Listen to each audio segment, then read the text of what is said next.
Hello and welcome to Brokenomics. Now, in this episode, it's going to be a bit of a dark and grim subject matter, I'm afraid. We're going to take a look at the grooming gangs. And I thought, well, who do I know about that? Roger, Miah. Thank you. Thanks for having me. Yeah, no, thank you very much for coming on. So you've made a bit of a name for yourself as a campaigner, primarily on this issue of what's been happening to the white working class and the grooming gang victims. So I've got to start with this. You know, you're a Muslim lad of Bangladeshi origins, and why does the plight of the white working class and the children bother you when, I suppose we come back to this point, it clearly doesn't bother the Labour Party, who are supposed to be the representatives of the white working class? It's a fair question.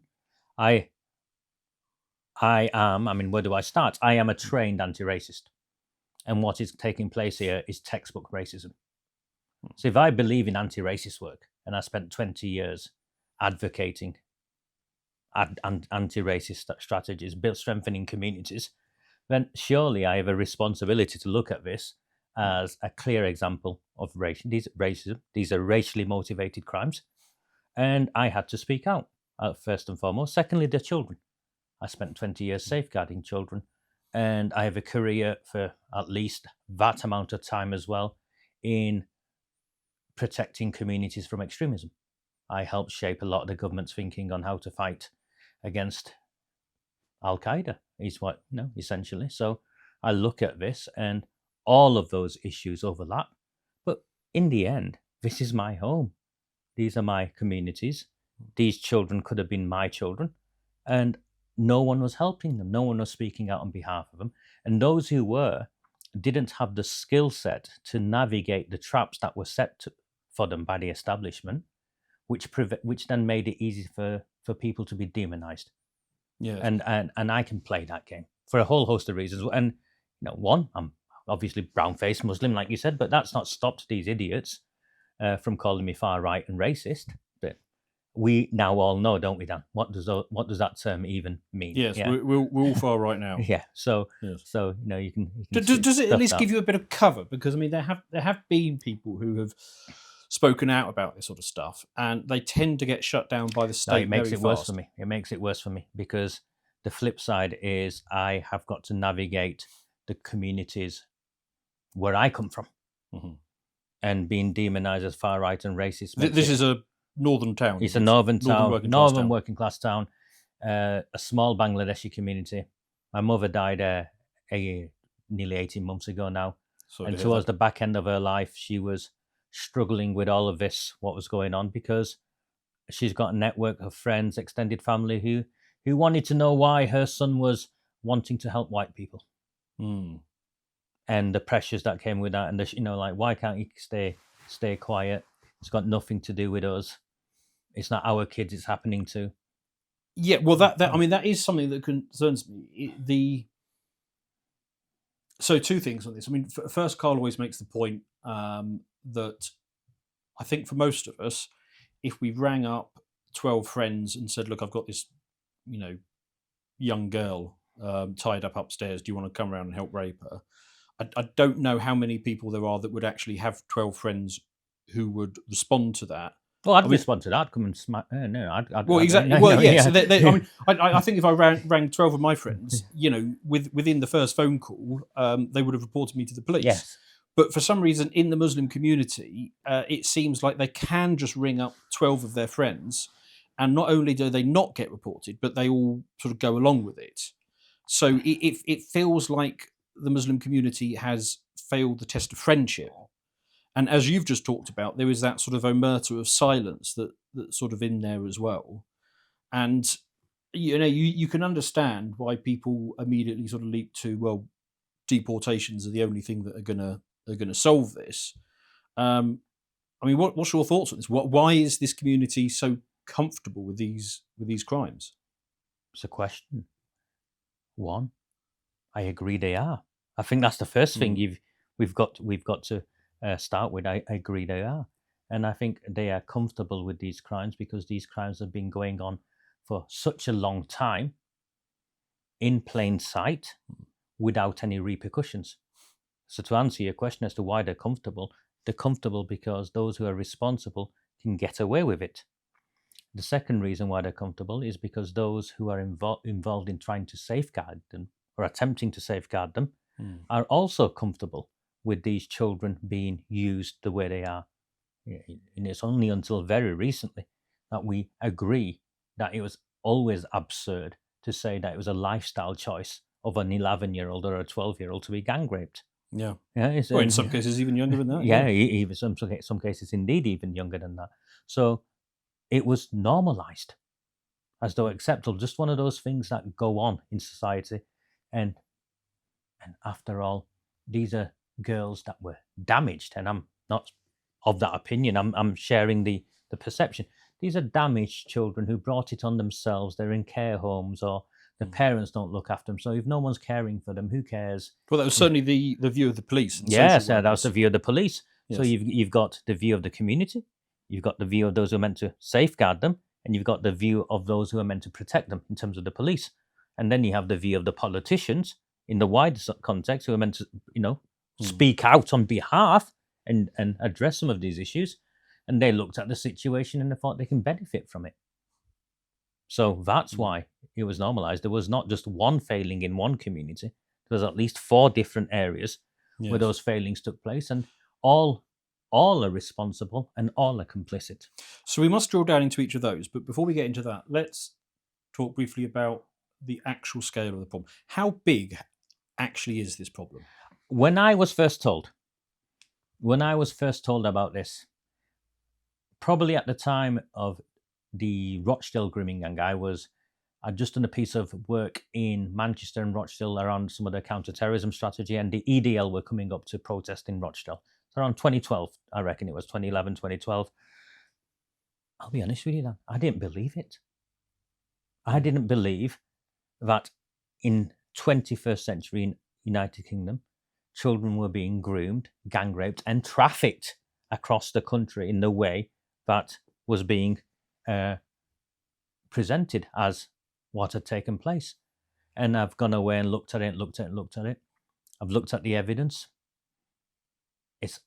Kemi Badenoch stood up in Parliament, and I'll paraphrase her, but she talked about the systemic grooming and gang rape of children across the nation. And she addressed Keir Starmer in the lead up to the vote, what they rejected, which was a vote for a national inquiry into what had taken place. So I would say to you, this is systemic across the entire country. This is systemic, particularly in communities where there is a significant Pakistani, Bangladeshi Muslim community living, close with white working class communities. And I'd say in every one of those towns and cities, you will find this problem. These networks of men that I've then gone and looked at didn't operate in silos, in council areas. They ran cross-county trafficking of children in a similar way to how heroin is transported. And in many instances, many of these men that were involved, are also the exact men who are involved in the heroin trade. Right. Yes, and children are exclusive, so why not overlap? Yeah, and children, you can sell heroin once, Dan. You can, as we found out from the harrowing cases, you can sell children 40, 50 times a night, and sometimes to 4 or 5 men at once. Yes. Yeah, I mean, you mentioned the EDL. I seem to remember that the BNP were the other ones that spoke BNP, about this. And I believe, what's it named? Nick Griffin. Nick Griffin even spoke about this. Well, I understand he actually went to jail for things that we now know to be true. Nick Griffin. Yeah. I look at this, and I've been on my own journey with this as well. And I say, okay, there's framing does it really exist? Which is one. The reasons why and the solutions. So I look at this, and also who's responsible. And how I've been trying to navigate this is try and make sure that we accept that there are failings within the communities where I come from. But the communities where I come from, there are also people like me who want this dealt with. And we have been ostracized and sidelined by the very authorities that are involved in having failed these children and look the other way. This isn't just you can look at it in the lens of a racial lens or a religious lens. Fine. I accept there's arguments for that. I take it further. I say there's also very serious failings in our institutions who are meant to protect these Oh, children. most certainly. And also in our political class, what took place is that they benefited from rearrangement. I take it to a darker place where I say, and it's based on my experiences and my interactions and my understanding of this issue. I've given the last 6 years of my life to essentially to fighting for this. And before that, I've got 20 years of working at a senior enough level to understand how all of this plays out. And I'm very clear on this. Children, white working class children, were exchanged for votes. Yes. Yes, I think that is exactly what happened. And you made a number of points there that I want to circle back on. But essentially, you're saying that the problem is so large we don't know how large it is. If you were to ask me, Yes. I would bet my last penny that we are talking at least 100,000 children. 100,000 children. At least. Minimum. At least. Okay. One of the other things you mentioned there was, and I do definitely want to build up to the failings of the police and local authorities and the Labour Party and so on. But one of the things you mentioned there was ostracism within the community. So, I mean, what's it like coming from this community and speaking out about it? I mean, is it accepted that that something has to be done, or do you get shut up, don't talk about it, all that kind of stuff? There was a police officer at my house yesterday, and that police officer had come round because I had been repeatedly reporting clear crimes by a network of Islamists who have been inciting my murder for the last 4 years at least. The Right. police have refused to arrest a single one of these because of their political connections. But as recently as yesterday, there was a police officer in my house, and what these guys have been doing non-stop is they use their interpretations of Quranic scripture, their viewpoints on Sharia law to try and essentially put a fatwa on me, a religious doctrine to take me out. And what they're arguing around, or what the case they're presenting, is that I am a gay Christian convert. So for them, being gay from my background means you can kill him, and being a Christian convert means you can not just kill him, but burn him. Pretty high up there on the get you killed list. Yeah. And this stuff is regularly published and shared online with my photograph, my publishing my home address, everything. And these men are protected. The most recent case was shared on a WhatsApp group that they have. These men have. And translated, the word is Bisar in it. Now, Bisar translated is community judgment according to Sharia law. And that's what the word means. Right. And they'd generated an AI video of me involved in some homosexual act. And happily distributed to thousands. That's not good. Yeah. Right. With a view of trying to incite my murder. Yes. There's no ambiguity, so when you ask me, that is what I'm dealing with. I mean, you say their interpretations, but I mean, have they not got a point? Because a lot of people say, well, the Prophet Muhammad took a 9-year-old bride, and therefore you could say that maybe they're not completely out of line on this stuff. And to be fair, that he did also take a dim view of people who committed apostasy and all that sort of thing. So I mean, it's a fairly lively career that the chap had. And I look at that, and I'm not a religious expert at all. All I can share with you is that the Islam I was raised in, the mosque that I went to, and a generation of people like me, from I think Islam and the way in which Islam is experienced in the United Kingdom now is very different to how it was 30 years ago or 40 years ago. Yes. No, when I well, I mean, even Islam in Egypt in the 1950s is very, very different. Well, Iran, all of them. Yeah. Islam appears to have been moving significantly more radical over the course of the latter half of the last century. Agreed. And I struggle with that.